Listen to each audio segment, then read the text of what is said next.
Yo, I'm trying to figure out this sound still.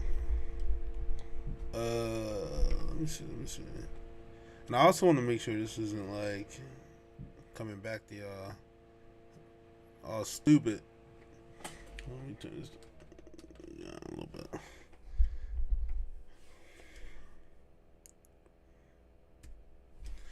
Yo, man. Your boy. Hold on. Gotta turn this off before I get abused in here. Your boy is back, man. Welcome to another episode of the EDC Podcast. It didn't come up on okay. And you can see I feel like a 50-year-old man coming in hot. Because I'm watching, first of all, coming back, it feels as though I have no idea how to work a computer or something like that. I think mine is just super. It's a good word for past due. Past due, I might be. Super past due. I'm trying to figure out if that's a good word for it, man. It felt like there's been like 17 updates, and I've missed every single one of them. Do that make sense? Do that make sense? Anyway, man. We had another episode of the EDC Podcast. I am back. It's been like a solid year and change. Not a year. Because I remember I did one, if not just after Aria was born, maybe right before.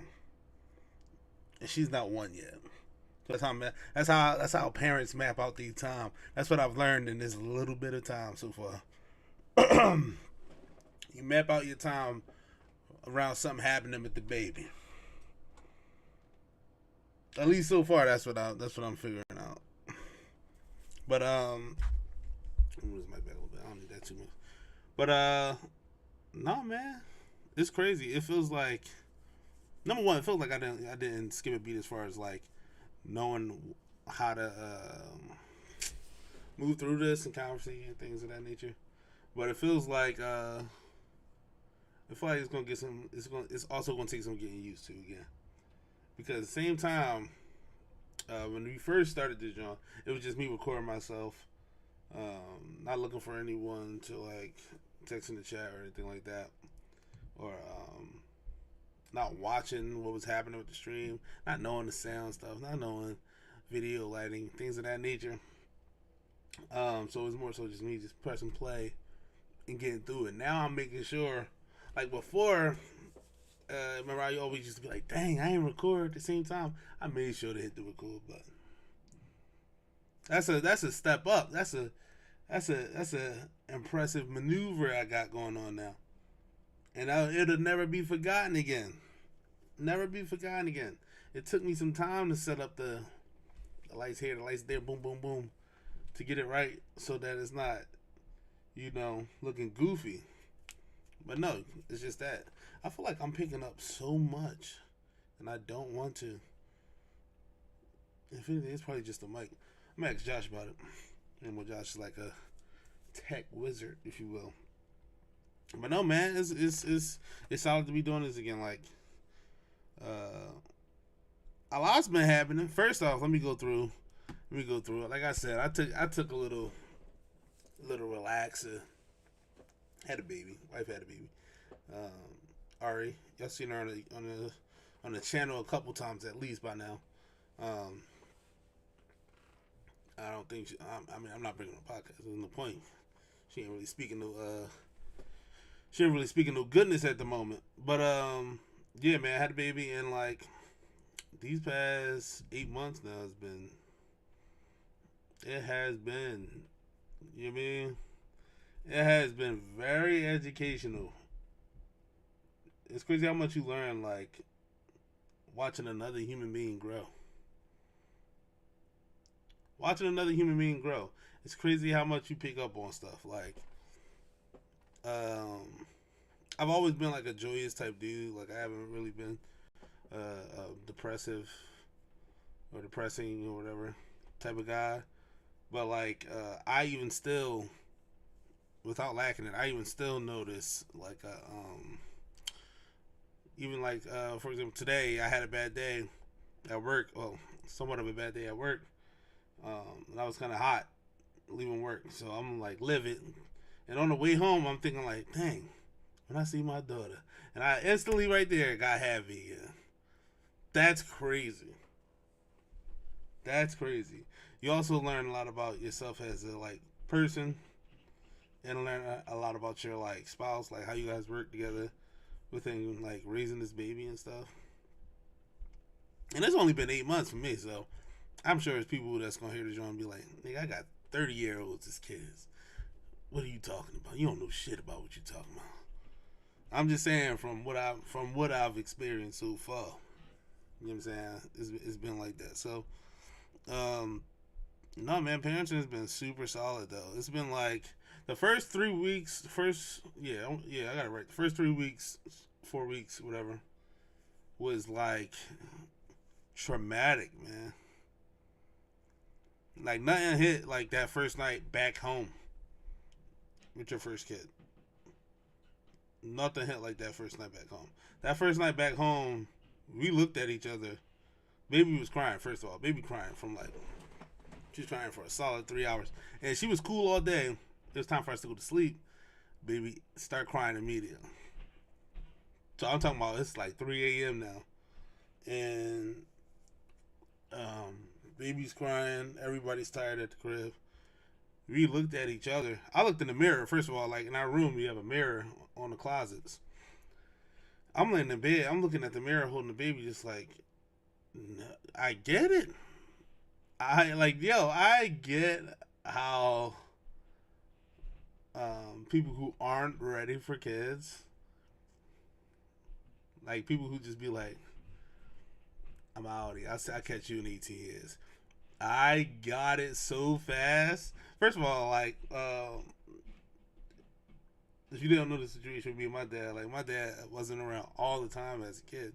Barely any. So, like, I remember, like, he was around. I knew who my dad was and all that, but, like, I didn't grow up with my dad. So, like, I already went through, like, my healing phase and all that as an adult and stuff like that way before this. But even in that split moment, I looked in that mirror and I was like, listen, no matter what happened, if it was by choice, Pop, I understand. I understand. You know what I mean? Not saying that I would do it or like, you know what I'm saying? I'm giving somebody an excuse to dip off.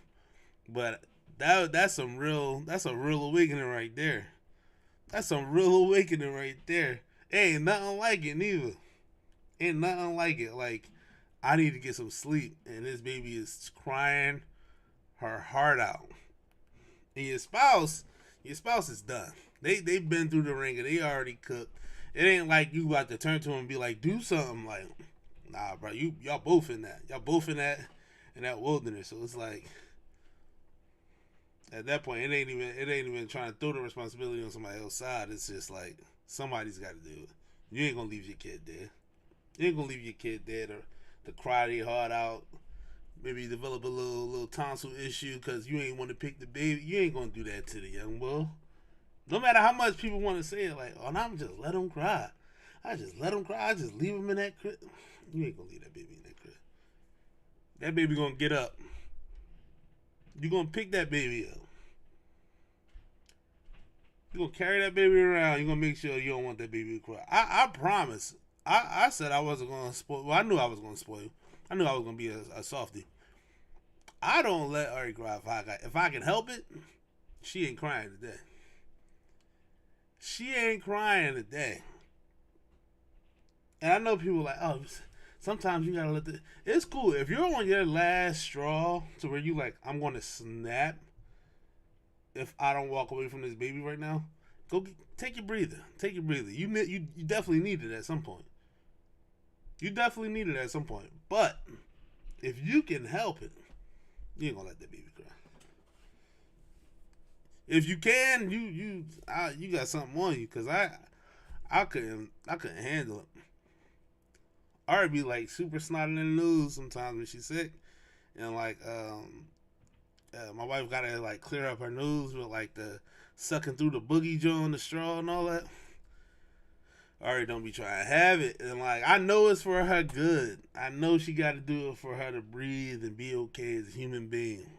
But I still be on the other side of the room, like, get out my baby nose. Get out my baby nose. You hear her crying. Don't touch it again. You know what I'm saying? That's how I be on the other side of the room. Dead ass too. Don't touch it again. You touch it again, it's up. You touch my baby again, it's up. If I hear her cry, I hear it. You touch it again, it's up. You know what I'm saying? So that if I can help it, she ain't crying in this joint. But that first night, back to it, I looked in that mirror and I was just like, I couldn't hold it against myself if I went to go get some milk and never return. It never returned. I couldn't hold it against myself if I went out to get some milk and never returned again. That's how I felt that first night. Because it's, like I said, bro, like, not only are you tired, mind you, like, y'all was at the spittle. Your wife, the woman is exhausted. She just spit out a baby. She's big tired. So you ain't really got no room to complain. When I said y'all both in it kinda. You really in it. Because, like, again, she just spit out the baby. Y'all was in the hospital for however long you had to be in there. I don't know. It's different for everybody, apparently. Now you at the crib the first night. She's not really supposed to be doing that much anyway. So it's really you. You really on that. You know what I'm saying? And you got to be down. And, like, y'all can take shifts with the babies if y'all do and all that. But, like, whenever she's tired, her tired beats out your tired no matter what. No matter what. At least until their little body snap back or whatever the case they got to get their strength back. Until that happens, her tired beats your tired. Your 1 hour of sleep is equal to her 5 hours of sleep. So, like, when they're like, oh, I'm tired. I'm from here. I binged all of Breaking Bad. The first like month back home with the baby. The first month home with that baby, I binged all of Breaking Bad.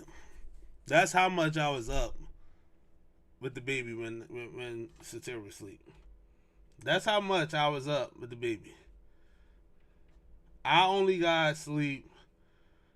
Like, I was catching sleep when the baby went to sleep. At a certain point, I was just like, listen, man. If this is how the Lord take us out, this is how he take us out. I need to get some Z's. So at a certain point, I was going to sleep like 3 a.m., 4 a.m., 5 a.m., and I knew Satira was about to get up soon. But, like, for the most part, man, I'm up through and through. Up through and through. And it was like, you know what I'm saying, up 3 a.m., I knew she was going to wake up for a bye. Got the bye ready. And I could be exhausted at 3 a.m. like this. But I'm not going down until she wake up to get that bye. Because once she get that bye, she go back down for a faithful 3 hours. I knew them next 3 hours was faithful sleepness. So that's when I made sure I got my Z's in. After the bye, 3 a.m., she's down till 6 a.m. That 3 hour window right there, that's what Dad get his Z's in. With no worry about waking up. Now when she started to roll over, because mind you, that first 3-4 months, I won't say 3 months, I don't think it was 4. That first 3 months, we living in the living room. Like whoever off duty at night, they can go to bed if they want to. But the baby and the other person, you in that living room, you in that water.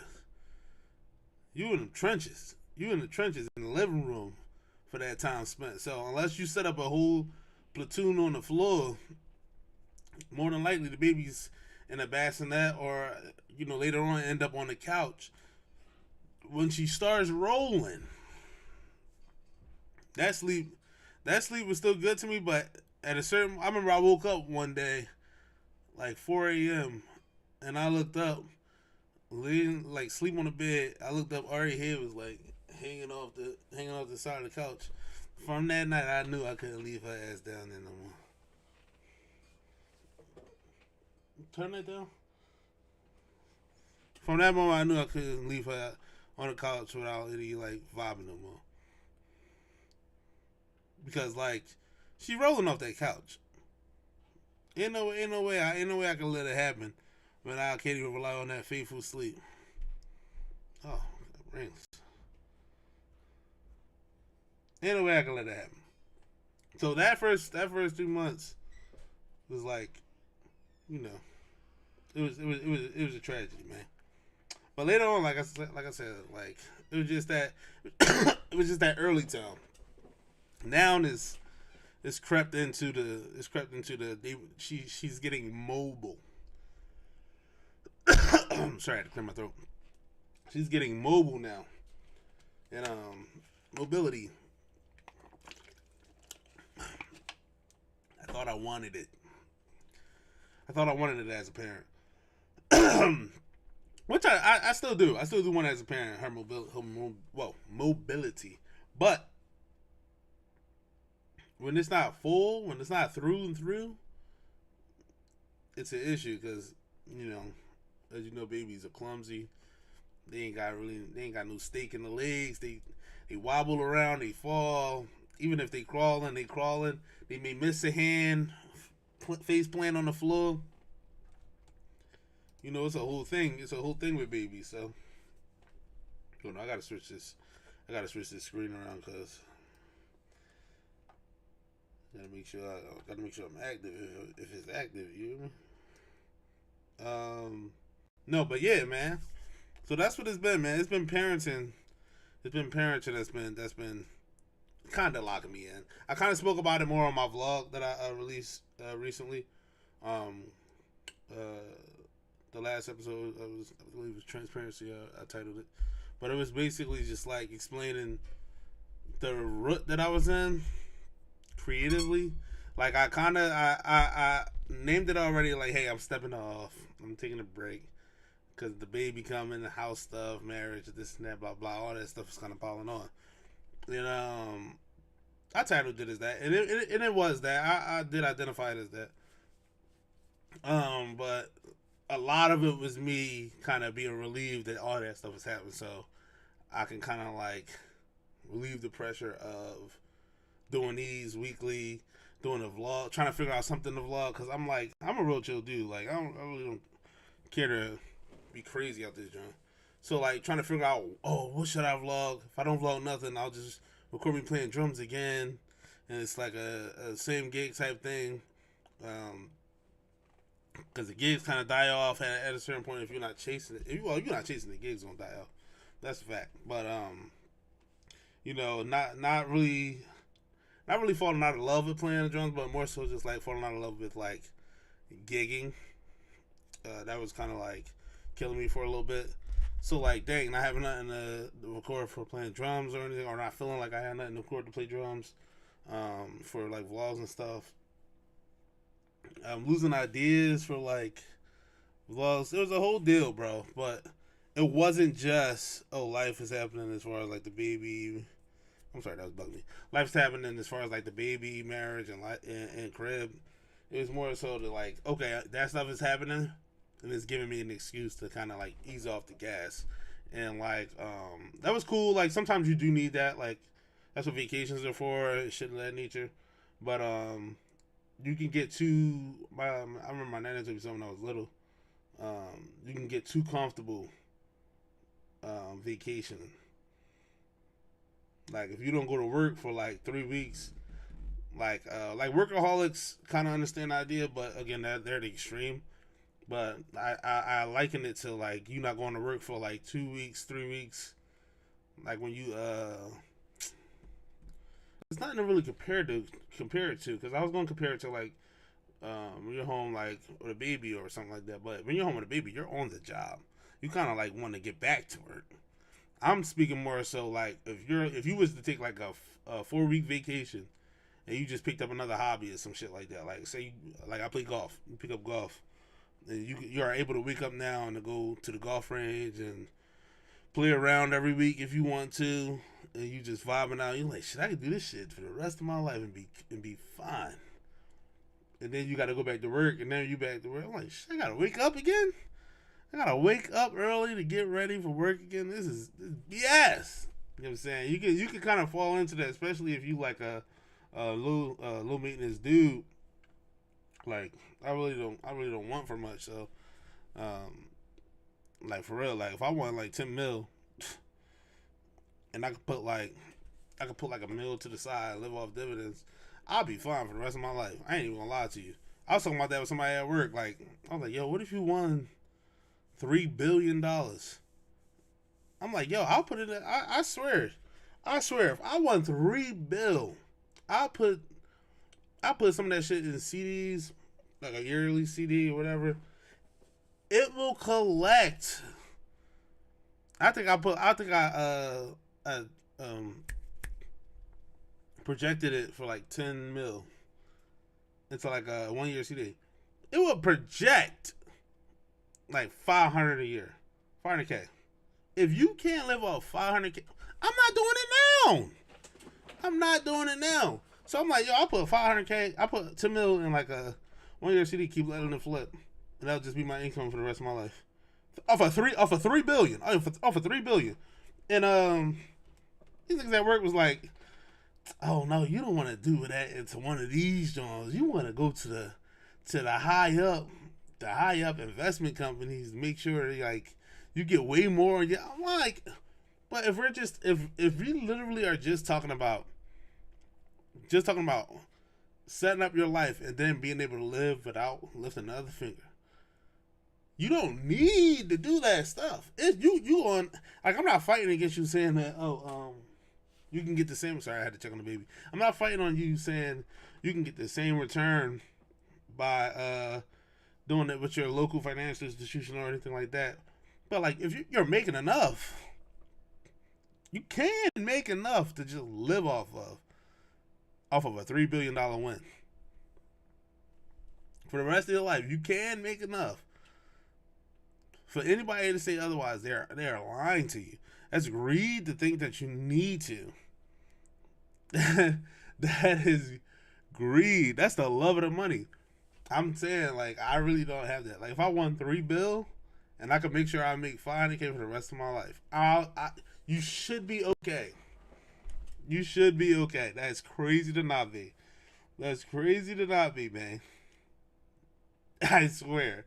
But like, yeah, man. So I was dealing with that a lot, to where it was just like, dang, I don't have the want or the challenge to like want to do that anymore. But I do want to do these things. Like, it wasn't like I didn't want to do these things. It was just more so like I was getting kind of like repetitious, and I didn't think that was okay. So I used the other stuff to be like, oh, this is why I'm taking a break right now. Not really. You know what I'm saying? Not really. I called myself a little bitch boy the other day, and I was like, just get back to it. Just do it. Just do it. What are you bitching about? Just do it. You know what I'm saying? It ain't like Ari on your arm. Please don't do it, Dad. Please. She ain't doing all that. She don't even want me to hold it half the time now. She ready to go. She ready to be on a roll. I can't wait for my girlie to start like playing sports and stuff like that. It's gonna be up. You know what I'm saying? Yeah, man. But no, man. It has been a lot going on in this crazy world. First of all, I've been seeing like a bunch of these memes and everything on Instagram, Facebook, TikTok, shit like that, about the 100v1, this gorilla situation. I got some bull on TikTok or Twitter was like, or X was like, 100 bulls can beat a gorilla. I'm telling y'all, number one, I think the gorilla's winning. If we're talking about prime gorilla, or just, well, I almost want to say it don't matter, but it kind of matter. It kind of matters. But may say it matters. It matters. Because if we're talking like a old gorilla on his way out the door, I'm for the guys. First of all, for the men, I'm just assuming it's 100 random dudes. 100 random dudes. Because I seen there was people on like Facebook trying to flip it like, oh no, if we talking about we get to pick the fighters, then I think we got a chance. I don't think I mean even then I think we up if the gorilla if we get the pick, then we got to say it's a prime silverback gorilla in his prime. In his prime. If we get the pick, it has to be they get the pick.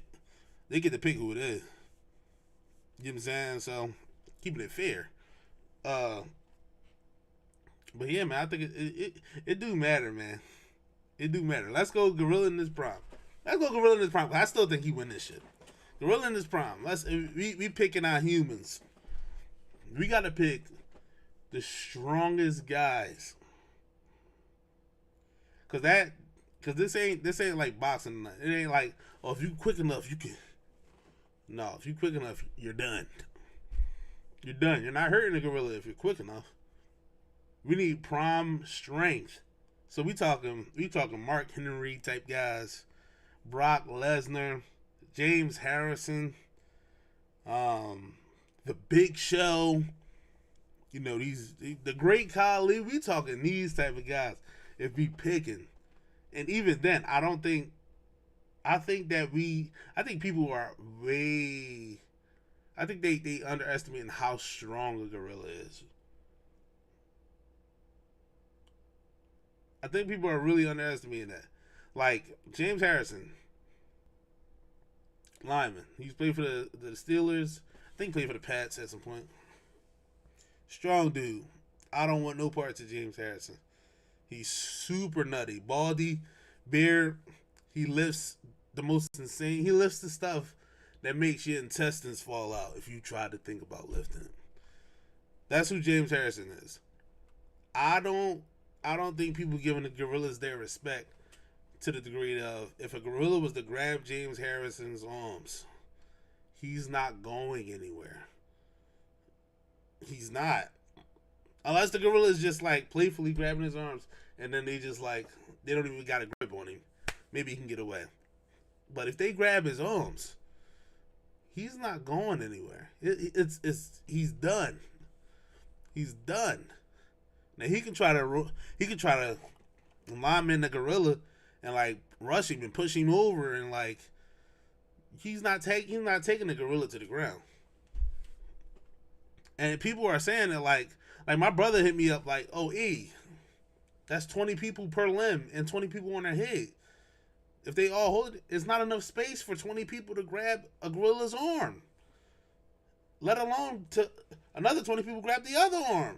Let alone another 20 on the leg, on the other leg. Let alone another 20 to grab who's grabbing the head? Who's going to go toward the mouth? Who's going toward the mouth?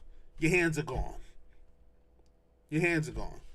And they wild out. Like, these ain't humans, bro. Like, humans, you could probably sneak up. If you grab the arm in the right way, human ain't going nowhere. He's going to be like, I can't even turn my body. I can't even. They got my arm that way. I can't even. You grab a gorilla the same way, he going flip out. And he's strong enough to throw at least about 5 of y'all off him at once. Now, unless, the only way I can see it happening is if you drop 100 people on top of a gorilla. And at that point, they all got to grab a vital part, lock him in. And they all got to be willing to die, willing to lose limbs, and hold him down while somebody else is bashing his head. And even at that point, I really don't think you can do that much damage to his head in enough time. Because mind you, he's fighting back. It's not like, oh, you grabbed him, so he's just going to be like, let me... No, he's fighting back. We don't have weapons or tools. I think it's going to play out like if 100 people rush a gorilla. Because I think that's what we're doing. Because if you try to think about it, in the moment, he ripped about 5 people arms off already. Him ripping those 5 people arms, it dismantled the mentality of, I believe, it's about 75 people. 75 of them gonna be like, ooh, where's the door? Where's the door? You know what I'm saying? That's what I think is going down. Like, I don't think you're gonna find enough crash outs, because you need crash outs for that job. You need certified crash outs for that job. Certified. Took the baby again. Certified crash outs for the job. Because you're going to need to rush him nonstop. And he's not caring about who's getting these shots off. He's just getting his shots off. So you can be punching on his face. He's just going to be like, rah, and just go on the ring. He probably won't even throw out punches. He probably grab a hand, snap. I saw Tony Baker say it's going to be crab leg. He said he's going to be snapping legs and arms like crab leg. That's facts. Don't underestimate a gorilla's strength, man. It's gonna get dangerous. I promise you, if I'm drafted into that fight, I'm gonna lay on the floor. As soon as he ripped the first arm off, I'm on the floor with mine. Just like this, look. I'm on the floor with mine. You not getting your boy like that? Not like that. It ain't happening. It ain't happening. I'll wait for him to toss the first body away. I'll go right into that body and play dead. Just like the playing dead. Cause you ain't getting me, man. A gorilla, bro. I have a hard time thinking that I'm going to hurt. Mind you, I underestimate my strength too, but I have a hard time thinking I could hurt like if I was to punch. I'm trying to think.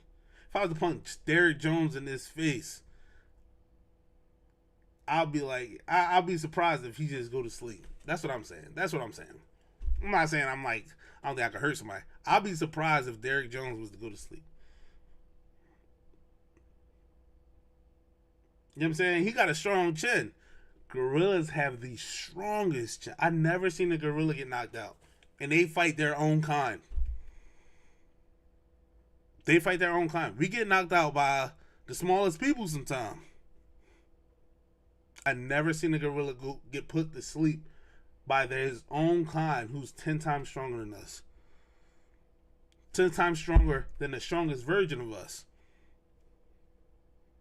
I've never seen it. People are not bringing that up. People saying like, oh no, he's just going to catch all stiff Jones. So what, bro? He's not going to sleep. He's not tired. You know what I'm saying? Like what are we talking about here? Gorillas don't get tired. They up. They with it 24/7.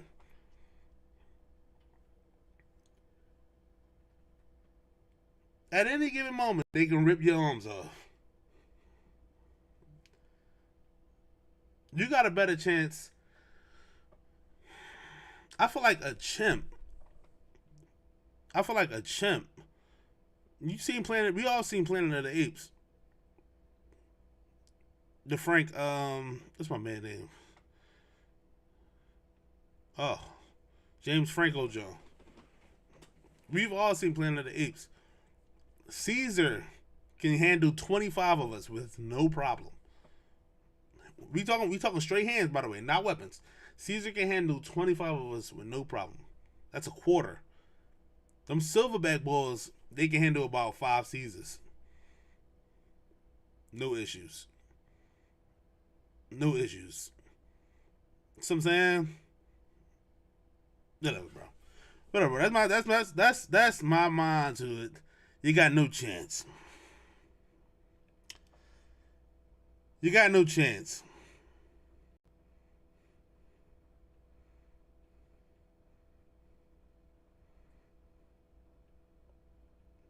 See, damn it, I missed the fights. I'm so sick about it. Bro. I gotta find a new streaming service. Missed the goddamn fights. Other than that, though, other than the Gorilla Joint, what else is happening? What was I about to talk about? NFL draft. Yo, they did this, brother. So, Shador Sanders, they did so enough. First of all, and I want to say this because like I see in argument, Charles Barkley. I see in argument sometimes. Mostly it's mostly like a racial thing. Like when you're talking about a racial topic or anything like that. I always see like not always, but like in certain topics like football, shit like that. That's usually like Southern or whatever the case may be. You always see dudes on the. You always see dudes that's like they fight too hard to make sure everyone knows it's not racist. No one's trying to call it that. No one's trying to call it that. Like you see dudes that's like, I mean, like there's a lot of reasons why he could have slid, and they're not saying like besides racism or anything like that, but you can tell like they're really fighting for everybody to know it's not a race thing. I don't think anyone's thinking like anybody in their right mind, let me say, is thinking like it's a race thing. Like I feel like some if you're thinking that, you're either usually hopping on a racial topic or something like that. I think people are just more so like, yo. And I'll be honest with y'all, I do feel like a little bit of it was a race thing. Because it's like, this brother has been trending this way. And I think Dan Orlovsky, the boy on First Take and all that, I think he kind of highlighted what the main thing was, which I believe to a degree, where he was saying more so like people aren't paying attention to college football or like to the draft until the draft is coming up. So where Shador was trending like, oh, he's a top whatever pick, he's going to be gone by the 10th or whatever round, 10th, whatever pick overall, whatever the case may be. But people are doing that, not everyone is paying attention to the draft prospects at that time. And then once everyone start paying attention, it's like, oh no, there's a lot of people that's going to get picked up before him because of team needs. It's not like heavy quarterback needed in this draft. I think it was like 4 teams they were talking about that needed quarterbacks at the time. That was heavy. Like a bunch of those really started lining up when people started paying attention, which is what pushed him further and further down the board. Like, if the only reason you're getting picked that high if you're a quarterback at this time, mind you, I'm just recollecting what Dan Orlovsky was saying. Only reason you would get picked up as a quarterback at this time if you were like a generational talent or like someone who could not get passed on, whatever the case may be. So, which is valid. That's a valid reason of why he could have been sliding down all the way down to like reasonably, if we're talking about it, sliding down all the way down to like the tail end of the first round, or at least, or even early in the second round. This brother slid down 5 rounds. If I'm not mistaken, 5 quarterbacks was picked, including one that went to the team that he got drafted to. Dylan Gabriel went to the Browns before he got drafted. Now, no one's upset. No one's upset that he wasn't the first quarterback off the board. No one's upset that he wasn't. Like people were surprised, but no one's upset that he wasn't in the first round. Round 2, 3, even 4 is like, what the hell is going on? And what sent it over the top, but not even in the rounds that was happening, it was, all right, that's 3 quarterbacks in front of bro. He's no slouch. You know, even if people weren't paying attention to college football, his numbers still stand out for themselves as far as like how much better he is than the other quarterbacks that was picked ahead of him. You know what I'm saying? And then like even past that, like people were saying like, oh, all right, well, it wasn't that. It was his personality. Um, he's too confident, or he's too like brash, or whatever the case may be. So like here's the thing, it's not detrimental to his game or anything like that. Like if you're saying like, oh, his arrogance is going to lead us to losses, or his arrogance is going to lead us to or lead him or leads us to believe that he's not going to listen to his coach and he's not going to listen to anything like that. He hasn't shown that at all. He hasn't shown that in his career. And again, it could be honest to where they like, oh well, his college career didn't show us that he can get past all that and win, or whatever the case may be. Even though he made killer changes to 2 universities, like yeah, he's under his pop and all that, but his pop ain't throwing the ball for him. His pop ain't making those decisions for him. Like he's still got to go out there and perform. So it's very shocking, and for people to act like it's not shocking for this man to go in the 5th round after 5 other quarterbacks is crazy. It's crazy. And I'm not even one to say, oh man, racism. I think the only time racism comes into this conversation is when they're like, his attitude is what pushed him down 4 rounds. Your attitude does not push you down 4 rounds, especially when you are the talent that he is. No one's saying that he's, and I heard people was like comparing him to like comparing the situation to like a Baker or Eli, and they're like, no, well they were Heisman winners, like they allowed to be like cocky and brash. He's not. I mean, he's not a Heisman winner, but he's not nowhere near a bum. He's definitely closer to a Heisman than he is like a bust or a bum or anything like that. As far as we're concerned, as far as whoever been watching, not even whoever been watching, whoever can read the stat sheet, he is far from that. He is far from that. That man was about to get murdered behind the lines that he was playing behind. Still had the numbers he had. So I'm saying, like, for people to fight so hard to try to normalize what happened to that man is crazy. Crazy. Now it's like, okay, they pulled up videos of Dion and him talking brash, like, well, I want to play here, or I wouldn't want him playing at these places, whatever the case may be. And it was more so, he didn't say I didn't want him playing these places. He was just like, basically, in some places I wouldn't like my son to be playing at, la la la. I think he was just talking about like loser organizations that don't have any aspiration to win. There's some teams and leagues that don't really aspire. Like everybody wants to win the championship, but there's some teams in the league that's not their main focus. Like I've heard several times where I'm a Sixers fan. I heard several times where players come out and say, "Hey man, they told us not to worry about going too hard on this game, or they trying to." We even know, like, trust the process. Them niggas was tanking to get first round picks, and they wasted. I think they wasted one with Markel Fultz. I ain't gonna lie to you. And I love Markel Fultz. It wasn't a waste. It was just more so like, out of the players we already had, you got Cuz. I remember the year that we didn't draft Jamal Murray. I remember that year. I remember the years we didn't draft Malik Monk. I wanted Malik Monk bad. I ain't gonna lie to you. Brandon Ingram, I wanted bad. I was in Brandon Ingram DMs. Let me see if I can pull up the DMs. On Twitter, I was in there. I check on the baby. I was in there tough in BI DMs. Tough.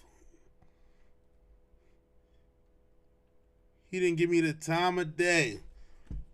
I text that man when he had his workout with the Sixers. I said, do whatever you can to make sure you come to Philadelphia, please. Please, we need you. I bought a BI jersey when he got drafted by the Lakers. Don't do that. I'm a Duke man. Y'all know I'm a Duke man. If you watch the channel. I'm a Duke man. You man? But anyway, I've heard them stories about those organizations. So I know where Like everybody really know where Dion was coming from when he's saying, "Oh, some teams I want my son to play for." If you're a loser team, you're a loser for taking offense to that. You know exactly what he's saying. How about you try to win? How about you try to win some games? Prove him wrong. You know what I'm saying? Prove that man wrong. That's the only way. That's the only way I can believe you. You know what I'm saying? But like, yeah, they pulled up those clips and everything, and it was just like, all right, I see what you're talking about, but like, his talent still doesn't say he's slot to 5. It doesn't. For Cleveland to go, oh, you're gonna pick Dylan Gabriel. We might as well grab Shador. You know he's gonna win the job. If he doesn't win the job, by the way, we all look stupid. But you know he's gonna win the job. You know he's gonna win the job. They're gonna look stupid when he wins the job. So you picked up Dylan Gabriel as well? For what? For what? Unless Shador really stink up the joint, you picked them up for what? For what? No sense, man. Makes no sense whatsoever. But anyway, that was why I was looking out for my man Shiloh. I want to see where Shiloh was going.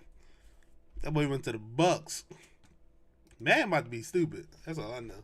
Whoever playing with Trav, you made both sides of the ball. Oh, they need to do like baseball and let you do that on Madden. They need to do like baseball and let you do that on Madden. It's a fantasy thing, but like, let us do it, man. Let us play both sides of the ball.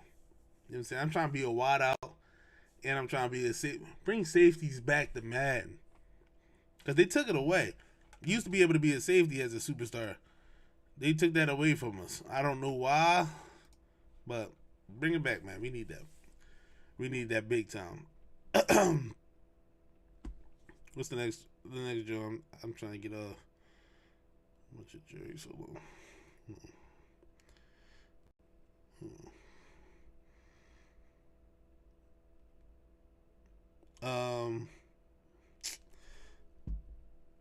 So me and Satira been to the movies a lot lately.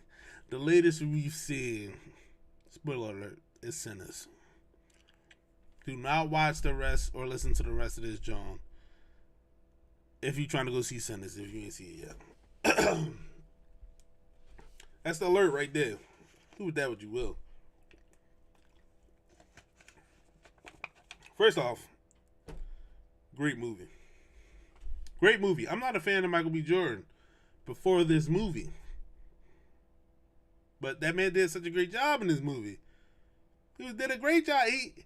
I was able to enjoy a movie without thinking, damn it, look at Michael B. Jordan. Drawn. Trying too hard to act out this movie. He's trying too hard. I was watching this movie like, popcorn, look. Babe, you seen that? And the movie's popping. I ain't been in the crowded movie theater in so long. It was popping in that joint. Not to say like movie theaters aren't crowded no more. I just haven't like went out to see a movie that was popping at the time. Like I always wait around until it died down.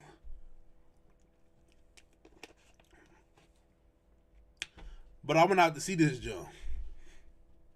We went out to see this joint, and I had a great ass time. There's a couple to my left. There's a couple girls to Satira right. I'm like, y'all see what's going on here? I'm talking it up with them. The boy to the left, it was some boy that was sitting in my seat originally. He had like heavy Muslim oil on. Seat was drawn, all that armrest drawn. And I was sitting in the girls that was next to the Satira seat because it was empty at first when I bought the tickets. So I was like, ain't nobody sitting there. You can have that seat. I'm sitting over here. Cut two. Couple come sit down next to the seat that I was supposed to be in. Couple a squad of shorties came to sit down in the seat I was currently in. So I had looked at old head. I said, "You gotta move. You mean you drawn? You clearly ain't supposed to be on this seat. You probably ain't gotta stick it to this movie. You gotta go." So he got up out of there. Right before I sat down, Bo was like, "Yo, hold on. It's oils on this seat. I don't know if you want." I was like, "Damn." I sat down with the skinny John, turned to Satira, eat my popcorn like this. Boy told this girl to go get a paper towel. Well, he didn't tell her, but She offered to get the paper towel. He was like, all right, go ahead. She went to go get paper towel. She cleaned the seat off for me. I'm like, oh, thank you. You are amazing. I wasn't missing this movie. So she cleaned the seat off for me. We was comfortable again. We was all watching the movie together, not knowing each other, right? The movie is like, they set it up so good. It was set up so good. It's a timepiece, like the 30s they set them in the South, the deep South, Mississippi South. And they set them up in the 30s, and it was like, they set it up so good to where you were aware of the racial tension in the atmosphere, but it wasn't like what you was worried about. You know what I'm saying? Because you're here for a horror flick, basically. So they set it up really good to where you're there, but you're not really like worried about it, and you're like, there's a couple foreshadow flashes in the beginning of the movie that had you like in jump scare mode, which is how they set it up. So like it starts out with the main character, who is not Michael B. Jordan, by the way. I feel like it's important because like I didn't recognize that until we was watching the movie. Not Michael B. Jordan, by the way, but they set up, like I said, a couple foreshadow flashes that kind of puts you in like a jump scare type of film. So you're like, ooh, oh shit, all right, you paying attention. You're going throughout the day. You're following the main character. His name's Preacher Boy. Introduce you to his entire family. You never see them again. you never see them again, ever. And I love movies like I love when that happens in a movie, because it showed me from rip. You have to establish for me to. All right, I'm just breaking down my movie knowledge, not movie knowledge, but what I care about in movies. You have to establish the characters. Okay, this movie did a great job in doing just that in like a short amount of time. So they established this man's character to where we already care about him because of the jump scares I referenced in the beginning of the movie, and the family that they showed, his interaction with his family that you see for like a hot minute. His dad interaction was kind of weird, and I know with these movies, like it's very, how should I say it? It's like it's very intensive. Ooh, I thought I heard the baby crying. It's very intensive with a lot of stuff they do. So his dad interaction was weird, so it kind of set you on a weird tone, if you will. So you kind of just basically was like, all right, this is what we dealing with him and his dad. Him and his dad got a thing going on. So the foreshadowing beginning of the movie, he's kind of like shredded to pieces. He looked like he been going through hell. And his dad's a preacher. His dad saw him coming to the church. He's like, boy. His dad was just like the devil rock. He messed you up good. Come home. The devil messed you up good. Come on, let the Lord take care of you. That's what his dad is on. You know what I'm saying? And so we following him out the movie.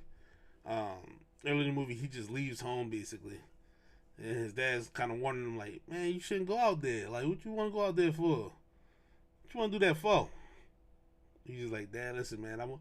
I did all my chores. I did everything you told me to do. I need to get the hell out. I need to have my free time. Let me have my free time." You know what I'm saying? So you kind of was feeling like, "Hey, man, hey, Dad, you being too strict." Cause you know, like movies with the church and all that, they usually make the church out to be like this strict place. It's like, out here the highway, don't do it, you're going to hell as soon as you step out them doors. So that kind of was like the sense that you got when his dad was like, "Hey man, stay your ass home." So clearly, when they give that sense to you, you know we gotta be rebellious. We on some like, "Hey man, let the boy go." Let the boy go. Let him go play his guitar. Sit your old ass down. Let him play the guitar. You ain't got no saying with that boy. That boy look like a grown ass man. He sound like a grown ass man, which is crazy. His voice does not match his body. If you watch the movie, you gonna know what I'm talking about. so we all like, man, let him go, man. So he let him go, and he just sent him off with a warning, like, listen, man, you keep going out there, you gonna bring something home with you. Y'all seen the cutscene, like, you gonna leave the devil home, you gonna follow you. You gonna bring something home with you, but hey, you let him go. Son, get out there. Now we cut to they set up the main character. They set up the preacher boy. We cut to Michael B. Jordan. Michael B. Jordan plays a set of twins in this joint, and automatically, I won't say automatically, rather quickly, you forget that they're both Michael B. Jordan, which is like this made me a fan of Michael B. Jordan. I feel like this is the best work he's done thus far. And I don't think I'm stretching a line when I'm saying that. A lot of people get upset when I say I didn't like Creed. I couldn't make it through Creed. It felt forced. The story may have been good. I couldn't make it through the acting. I couldn't make it through. I made it through Black Panther. Chadwick just, come on. Chadwick, come on, man. But I couldn't make it through Black Panther. I couldn't make it through Creed. I never even needed to watch 2 and 3. I couldn't make it through the first one. What are we talking about? Maybe he was good. Maybe he was better than 3. But I couldn't make it through the first one. I couldn't watch 2 and 3. I couldn't watch 2 and 3. I couldn't make it through the first one. Anyway, he instantly, or rather quickly, makes us forget that he plays both twins. And the twins you come up to on the story, they're trying to buy this spot. It's like a barn. It's rather large. Trying to buy a barn, and mind you, they're in Mississippi, deep in Mississippi. You know, and this Cajun dude rolls up, older dude, and he's talking to them about selling them that joint. Now, like I said, they set the tone of the racial tension, but they eased it so well that you damn near forgot they was in Mississippi the way dude was talking to him. Like, he was talking to him on some sly shit, like, he kept throwing boy out there a couple times, you boys, this and that. And after about the third boy, my brain caught on and was like, oh, what's going on here? What the hell is going on here? So then the twins kind of like, they had to set they set real quick where they like, hey man, ain't no boys in here, just grown ass men in this joint.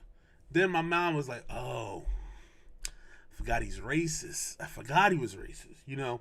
And they kind of like set up the scene where it was just basically like the dude had to back off, and they was like, yo man, we don't want you selling or you buy, what's going on? You selling or nothing? So he sells it to him, and they're like, yo man, we don't want you and your clown buddies coming up.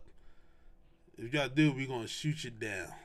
He's like, man, clown ain't around no more. Hey man, call a liar without a liar. You know what I'm saying? So like he steps off or whatever, he sells it to him, and that's the last we kind of see of that guy. Then Preacher Boy kind of meets up with them, and they basically just, they split up right there. They're like, yo, we ain't got enough time to do all this stuff. You do this, I'll go do the other stuff. So they split up, the twins. One of Preacher Boy goes with one of them, other one goes with the other one. So we kind of following both of them on each side. The one who Preacher Boy went to, they kind of like following them around town, setting up shop and trying to like, basically saying they gonna turn this spot into a juke joint, which is like a little nightclub back in the days. And they're gonna basically set it up. We gotta start running it, get some business going. So they got their boys. The twins are from this town. They haven't been in a while though, so everybody knows of them from their mischievous ways apparently. But apparently they back with some paper. Everybody like, okay, what's going on here? Y'all got opportunity? Okay. Oh, opportunity's calling, knocking. So the twins basically bringing everybody in like, yo, we trying to run the club tonight. You in, you out type deal. So they do that throughout the whole night. You meet a couple people, and it turns out to be like a solid little. Feels like a house party joint. Oh my god, what is she doing upstairs? Fucking ridiculous. She's gonna wake the baby up. Anyway, it turns out to be like a solid little like house party joint, house party gathering type movie. Then, you meet a few people outside when they gathering people. With Preacher Boy and one twin, they gathering people. They run into some shorty that the twin was knocking boots with every now and again.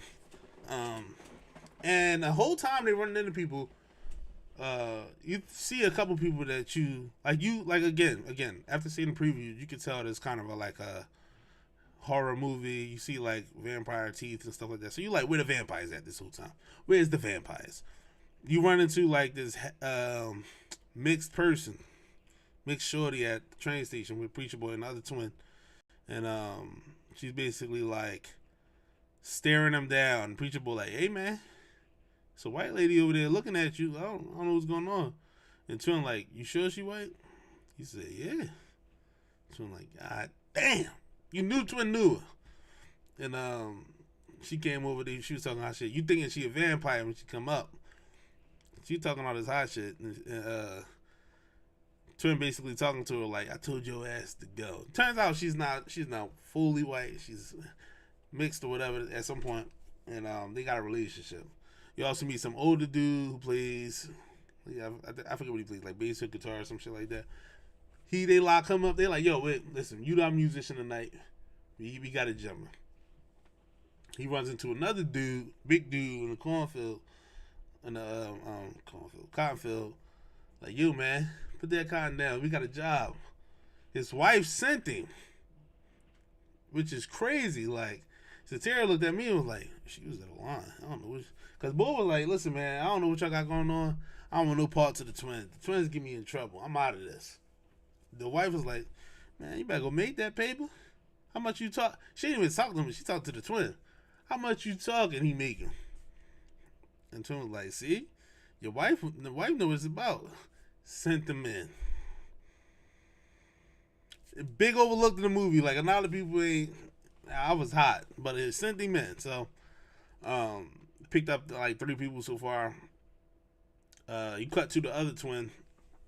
He's like visiting a cemetery or whatever the case is. And like, the twins are very, I would say they're opposites. One twin, it's crazy though, because they don't really, I guess the way that I'm picking it up is the twin that was with Preacher Boy and picking up the people is like a hothead. The other twin is really, really thought out and like really calculated. But he's also, within the movie, he's also been the most carefree. Like, I will blow your head off and not think twice about it. He's been that guy. Even though the twin that's with Preacher Boy right now has been like on go. He shot 2 people. He's been the on go guy this entire time. In the film. The other dude is like, he's not as like, I'll break your neck. He's just like, you keep talking, I'm gonna shoot you in the face. And he means it. So I don't know what you guys would call like the high head, because even when the snippy one shot the 2 bulls, he paid for him to get help. Like, he's like, I did it because it was principle, but make sure you don't let him die. I don't want him to die.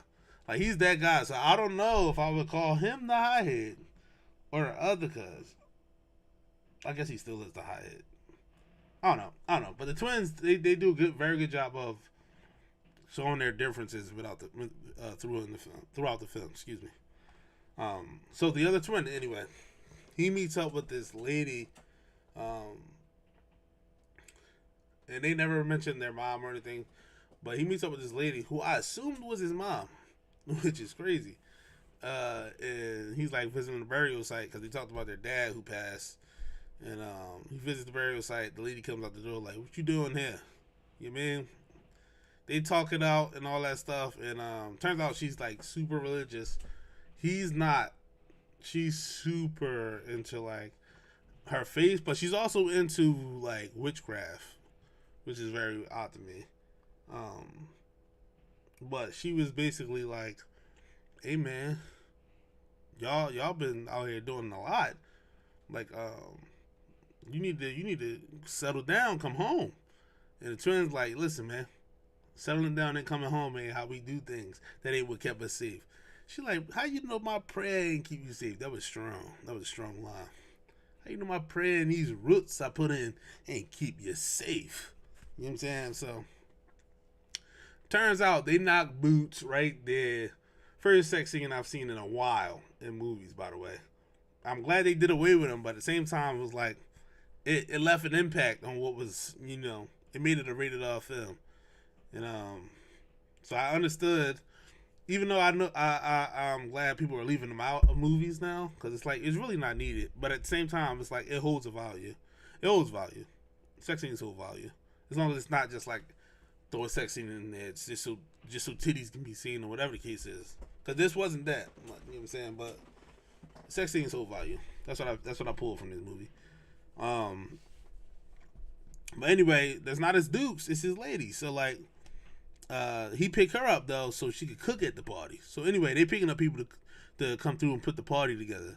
The only people that I missed out on was they picked up Preacher Boy and the other twin picked up this Chinese couple to come through and like make a sign, do other things, drinks and all that other stuff, provide that for the party. So they got their whole team together basically. So cut to while all that's going on, they switch to the scene where some dude is running from something. White dude running from something, and he pulls up. First of all, he's smoking. He's on fire. He running like he just ran out of a fire. He pulls up to this lone crib, and this white couple open the door. They're like, "Yo, man, the hell are you doing on my property?" type stuff. And dude is like, dude sees on their chair, the dude that was running, he sees on the couple's chair that they got the Klan stuff on the chair. So he's like, oh, right there from rep, be like, okay, he sees them as brethren, and they're gonna help him out, whatever the case may be. So he like, yo, man, these Indians trying to kill me, man. They've been trying to kill me this whole time. You gotta let me in. You gotta help me out. The Klan couple, they just like, hey, man, get away from my dog. But every time he announced the Indians, they like, listen, man, we ain't gonna let them Reds kill one of us. We ain't gonna let them kill one of us. So get in the house, man. Get in the house, man. We gonna help you out. So they let boy in. Sure enough, them Indians come to the door. They're like, yo, man. Their wife opened the door with a shotgun to the Indian face. Boom.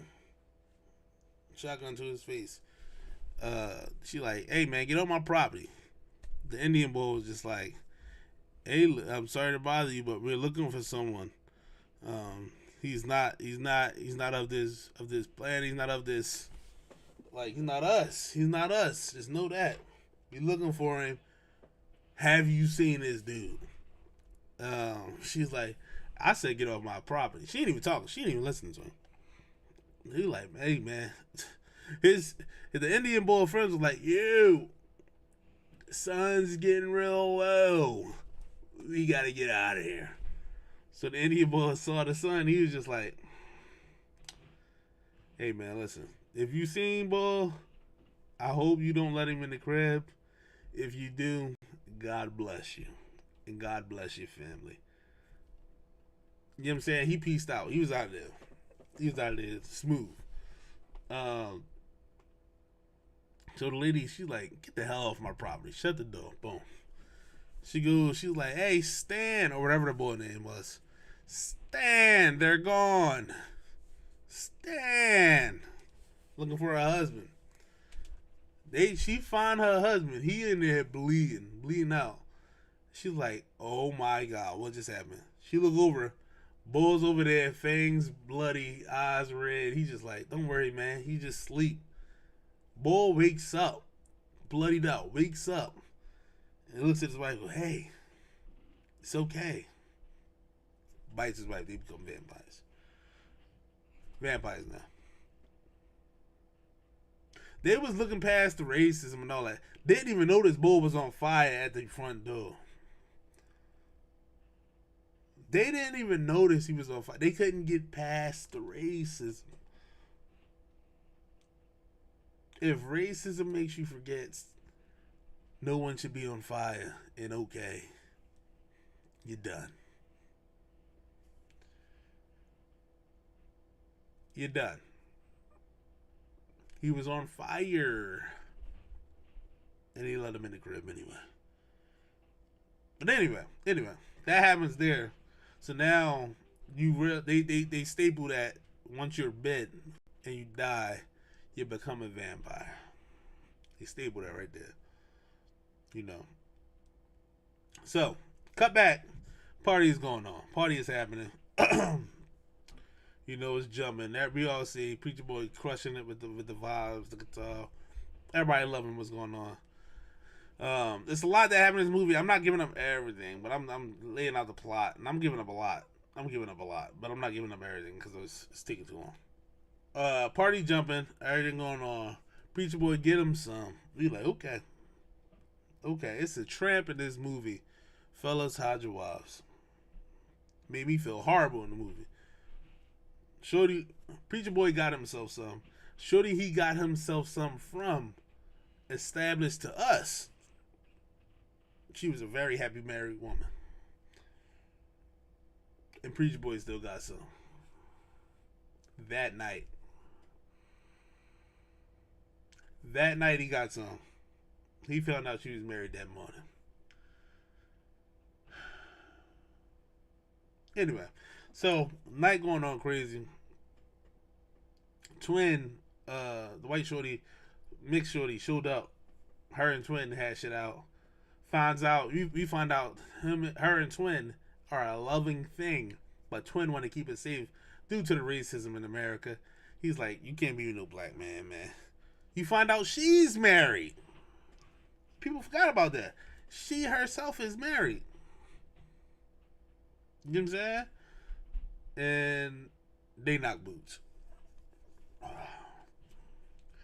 Before they knock boots,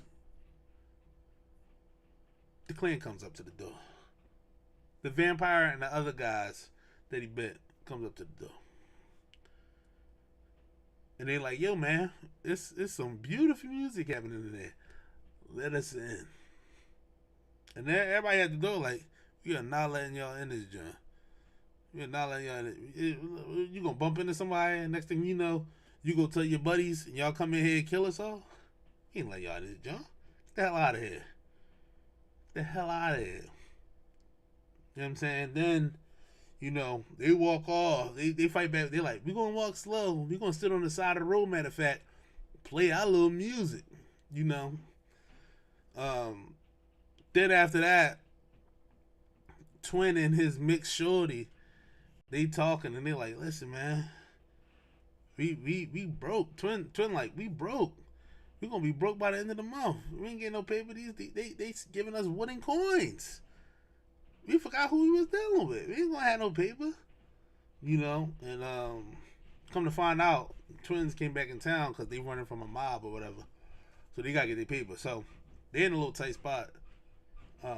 Make sure they like, listen, babe, let me go talk to them white folk outside. They said they got the cheese to spend in here. They trying to have a good time. Let me go talk to them. We can get the money back. We can figure out a way. She a ride or die. You know. She laying it out. She's a ride or die. So she go out there, talk to him, of course. We know she doomed from the moment she walk outside. You know, but she don't know. She ain't a part of the crowd. So she walk out there. We just like, that's it. That's it, sweetheart.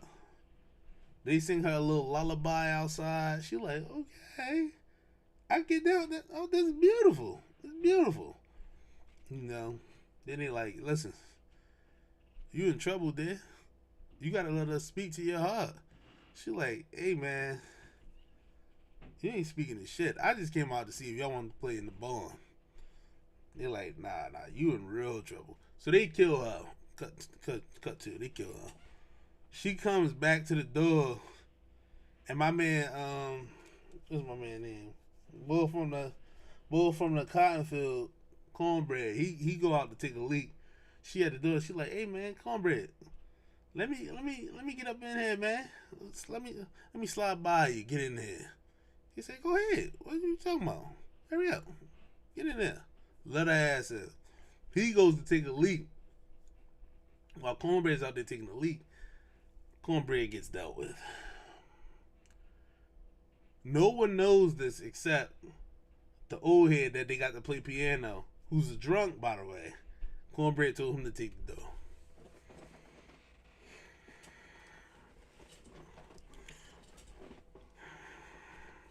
Cornbread told him to take the dough. Cornbread got dealt with outside. He left little Miss Thing in here, who's now giving up the goods to Twin. Her twin, by the way. Not her twin, but the twin that she's in love with. She's giving up the goods to him.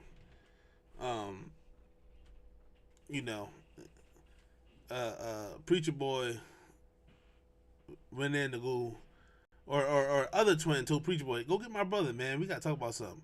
Preacher Boy heard him getting something. I was like, I ain't getting nothing from you, man. He saw him. He was like, he getting his drawers wet, Twin like, I don't care if, again, this twin is not a hothead, but he's like, again, he's serious. If I told you to do something, you better do it. If I said I'm gonna do something, it's done. You know what I'm saying? So like, he like, bro, go get my brother. He went in there to go get his brother. Brother's dead.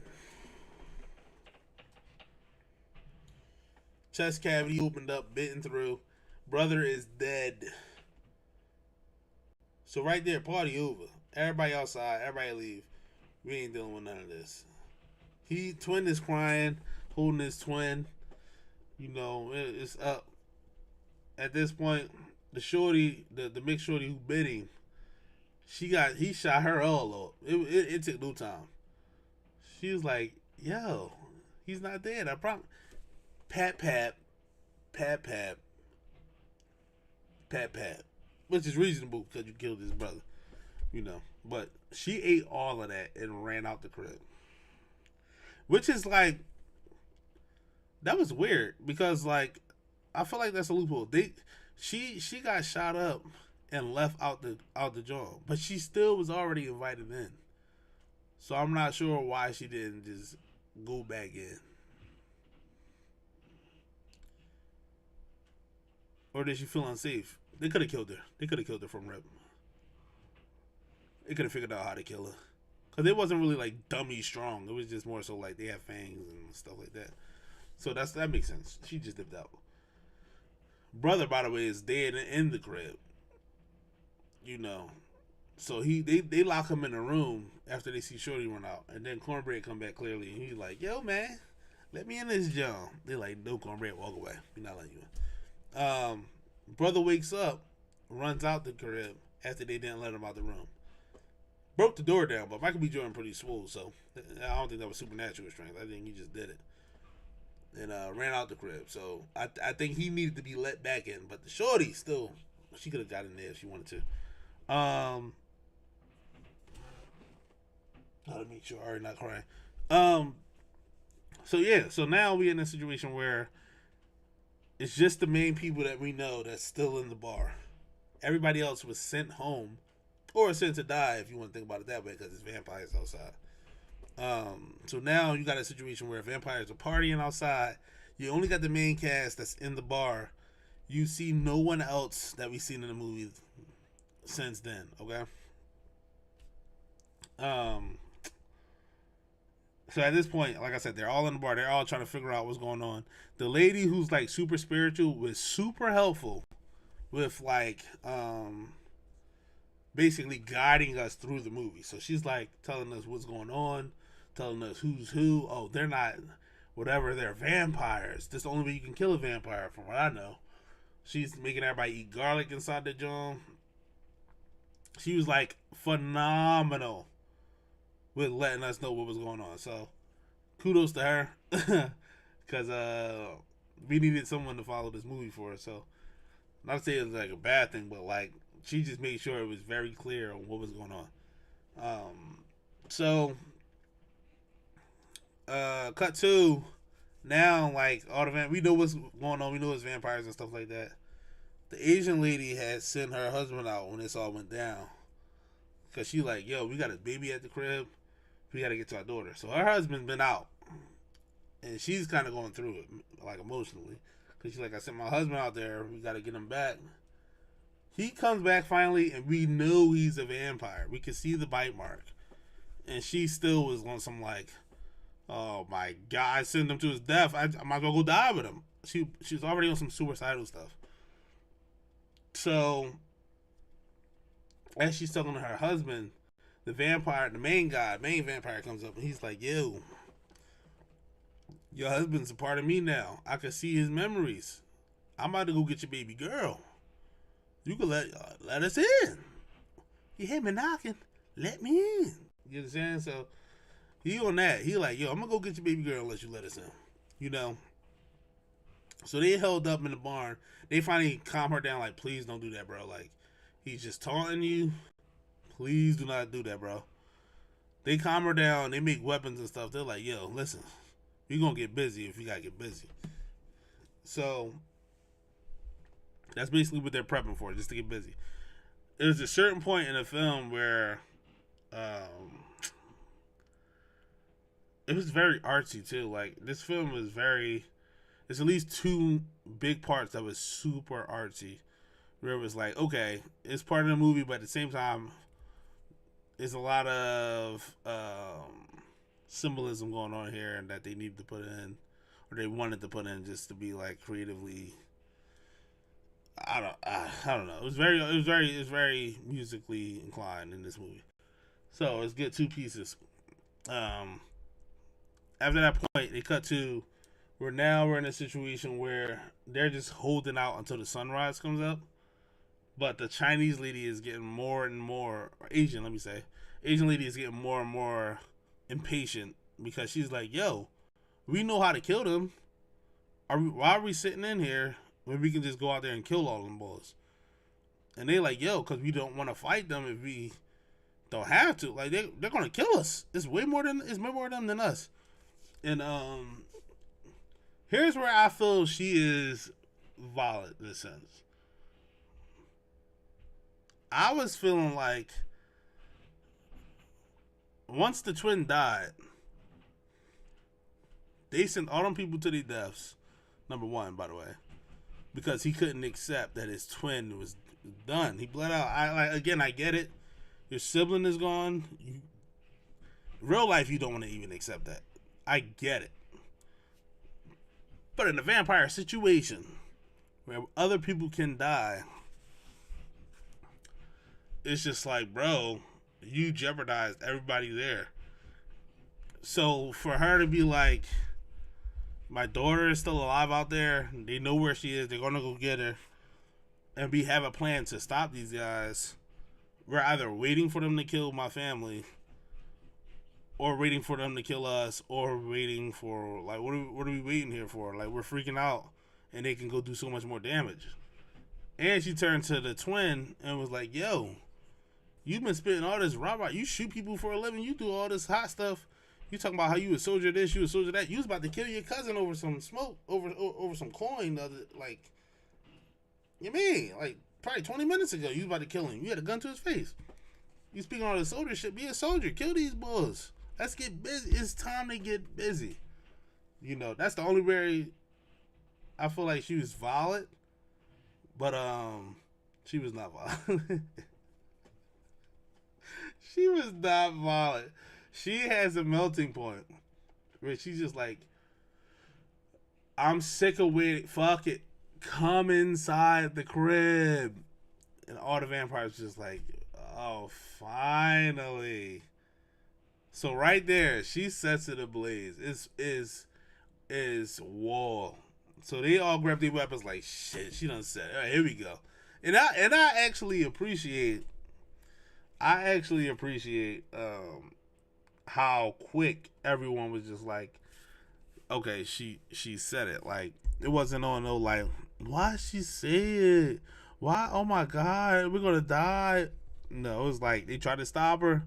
Once she said, "All right, come in the crib," everybody just went shit and went to go grab their weapon.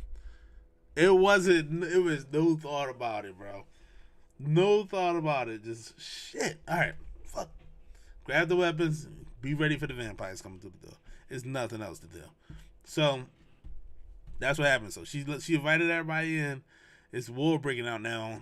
Now, as the war is breaking out, they established something really quick. So, like, earlier in the movie, the witchcraft lady was like, "Yo, this isn't like that. Like, once you kill the top vampire, it's not like they all die out.